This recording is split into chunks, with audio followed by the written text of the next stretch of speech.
Hello friends, you are welcome in my YouTube channel Unnati education Gyan. Friends, आज हम बात करने वाले हैं गंगा नदी के बारे में। गंगा नदी कहाँ से निकलती है, उसकी सहायक नदियाँ कौन कौन सी हैं, संगम किसको कहते हैं और प्रयाग किसको कहते हैं। दोस्तों, कुछ लोग कहते हैं कि गंगा नदी गौमुख से निकलती है, लेकिन ऐसा कुछ भी नहीं है, क्योंकि आज हम जो आपको पढ़ाने वाले हैं उसके बाद आपके सारे डाउट क्लियर हो जाएंगे। दोस्तों, आगे बढ़ने से पहले मेरा आपसे निवेदन है, अनुरोध है कि अगर आपने हमारे चैनल को सब्सक्राइब नहीं किया तो सब्सक्राइब करें, लाइक करें और कमेंट करें, ताकि ऐसे इंफॉर्मेटिव वीडियो आपको आते रहें, ऐसे नोटिफिकेशन आपको आते रहें।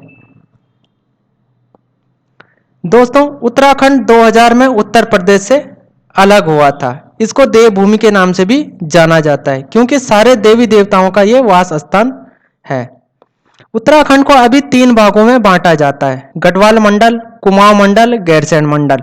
इनमें सबसे बड़ा जो मंडल है वो है गढ़वाल मंडल। ये जो ग्रीन दिख रहा है आपको, ग्रीन एरिया, वो गढ़वाल मंडल है। ये सबसे बड़ा मंडल है और इसकी स्थापना हुई थी 1969 में। कुमाऊं मंडल की स्थापना हुई थी 1854 में और गैरसैंण मंडल अभी बना है 2021 में। और जो हिमानी होती है वो सारे गढ़वाल में ही होती है। जो भी ग्लेशियर हैं वो सारे गढ़वाल में हैं और नदियां भी गढ़वाल से ही निकलती हैं। अब हिमानी, आपका क्वेश्चन होगा दोस्तों कि हिमानी क्या होती है। जब जब बर्फ बनती है और बर्फ के जो पहाड़ बनते हैं तो उनको हिमानी कहते हैं।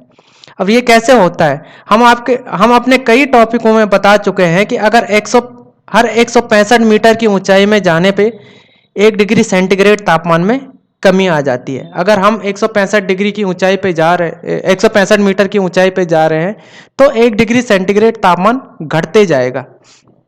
तो उत्तराखंड तो पहाड़ी एरिया है, तो वहाँ पे तापमान कम तो होगा ही, वहाँ पे कम होना ही ग्लेशियर बनना है। तो वहाँ पे जो ग्लेशियर बन जाते हैं वो सूर्य की किरणें पड़ने से, गर्मी पड़ने से वहाँ पे वो ग्लेशियर पिघलते हैं और जो नदी का रूप ले लेते हैं।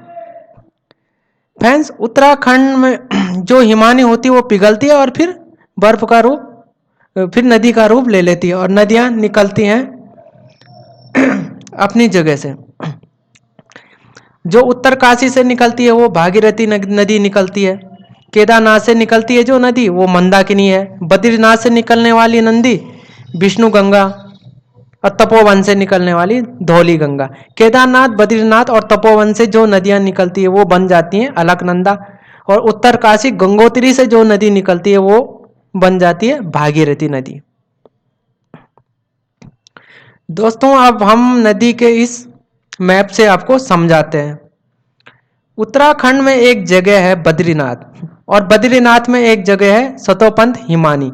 सतोपंथ हिमानी से एक छोटी नदी निकलती है जिसका नाम है विष्णु गंगा और दूसरी तरफ से धौली गंगा निकलती है। ये दोनों आपस में आकर मिल जाती हैं विष्णु प्रयाग में। प्रयाग का मतलब होता है मिलन स्थल। इन दोनों नदियों की जो गहराई है विष्णु गंगा और धौली गंगा की, ये लगभग एक जैसी है, समानी है।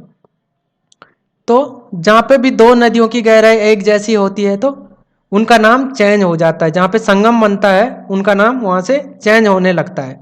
ये विष्णु प्रयाग में मिलती है लेकिन उनका नाम यहाँ पे विष्णु प्रयाग में आगे जाने पे चेंज हो जाता है और उसका नाम हो जाता है अलकनंदा नदी।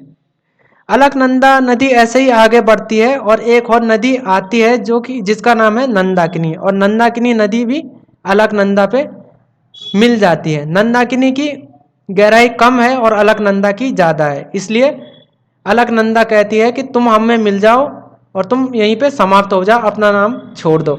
अलकनंदा ही आगे बढ़ती है और जहाँ पे नंदाकिनी अलकनंदा पे मिलती है उसको कहते हैं नंद प्रयाग। और हम आपको पहले भी बता चुके हैं कि जहाँ पे दो नदियाँ मिलती हैं उसको प्रयाग भी कहते हैं। और यहाँ पे जो नंदाकिनी और अलकनंदा का संगम है उसको नंद प्रयाग कहते हैं। अलकनंदा फिर आगे बढ़ती है और एक और नदी आती है पिंडा नदी, और वो भी अलकनंदा पे मिल जाती है। और जहाँ पे मिलती है, जहाँ पे इनका संगम बनता है उसको कहते हैं कर्णप्रयाग। अलकनंदा, पिंडा नदी छोटी है, कम गहरी है, इसलिए इसलिए उसका नाम नहीं आता, इसलिए अलकनंदा कहते तुम मुझ में मिल जाओ और मेरे नाम से ही आगे बढ़ो। अलकनंदा आगे बढ़ जाती है। और जो आगे यहाँ से दूसरी साइड से आती है केदारनाथ से मंदाकिनी नदी। मंदाकिनी नदी यहाँ से आती है और अलकनंदा पे मिल जाती है। और जहाँ पे मंदाकिनी और अलकनंदा मिलती हैं उनका जो संगम स्थल है, जो प्रयाग है, उसको कहते हैं रुद्रप्रयाग। वो है रुद्रप्रयाग। फिर उत्तर काशी साइड से गंगोत्री से एक नदी आती है जिसका नाम है भागीरथी। और भागीरथी उत्तराखंड की सबसे बड़ी नदी है। और भागीरथी आगे बढ़ती है और एक छोटी नदी आती है जो भी वो भागीरथी पे मिल जाती है। और भागीरथी बिलंगना है उसका नाम। और बिलंगना छोटी होने के कारण भागीरथी कहते हैं तुम हमें समा जाओ, हम आगे बढ़ेंगे। भागीरथी आगे बढ़ जाती है और अलकनंदा पे मिल जाती है। जहाँ पे भागीरथी और अलकनंदा मिलती हैं उस प्रयाग को कहते हैं, उस स्थल को कहते हैं देव प्रयाग। अलकनंदा और भागीरथी की गहराई लगभग बराबर ही है। अलकनंदा इतनी नदियों से मिलती है, भागीरथी बड़ी नदी है, दोनों की गहराई बराबर है। गहराई बराबर होने के कारण इनका नाम भी चेंज हो जाता है, जिसका नाम पड़ जाता है गंगा नदी। और यही गंगा नदी ऋषिकेश, हरिद्वार, उत्तर प्रदेश, बिहार यहाँ से होते हुए समंदर में चली जाती है। देवप्रयाग में जो नदी मिलती है जिनका संगम है वो अलकनंदा और भागीरथी है। विष्णु प्रयाग में अलकनंदा और धौली गंगा मिलती हैं। नंद प्रयाग में अलकनंदा और नंदाकिनी। कर्ण प्रयाग में अलकनंदा और पिंडा नदी मिलती है। और रुद्रप्रयाग में अलकनंदा और मंदाकिनी का संगम स्थल है। दोस्तों, अब आपके मन में एक डाउट आ रहा होगा कि ये इतनी सारी नदियां हैं तो हम इनको कैसे याद करें। दोस्तों, मैं इसके लिए आपको एक ट्रिक बताता हूँ। एक भगवान विष्णु थे, तो उन्होंने अवतार लिया किसका? कृष्ण का, नंदलाल का। बड़े हुए तो वो कानों में बाली पहनने लग गए। कृष्ण भगवान बड़े होकर कानों में बाली पहनने लग गए। जब और बड़े हुए तो वो गले में रुद्राक्ष की माला पहनने लग गए। और जब वो और बड़े हो गए तो वो सब वेशभूषा पहनने लगे, रुद्राक्ष की माला डालने लगे, कानों में बाली डालने लगे, तो वो देवताओं की तरह दिखने लग गए, देवताओं के स्वरूप दिखने लग गए। विष्णु भगवान के नाम से जाना जाता है विष्णु प्रयाग। अब इन पांचों प्रयागों को याद करने का ट्रिक है। ये पांचों प्रयागों को हम कैसे याद करें? विष्णु भगवान के नाम से जान लो विष्णु प्रयाग।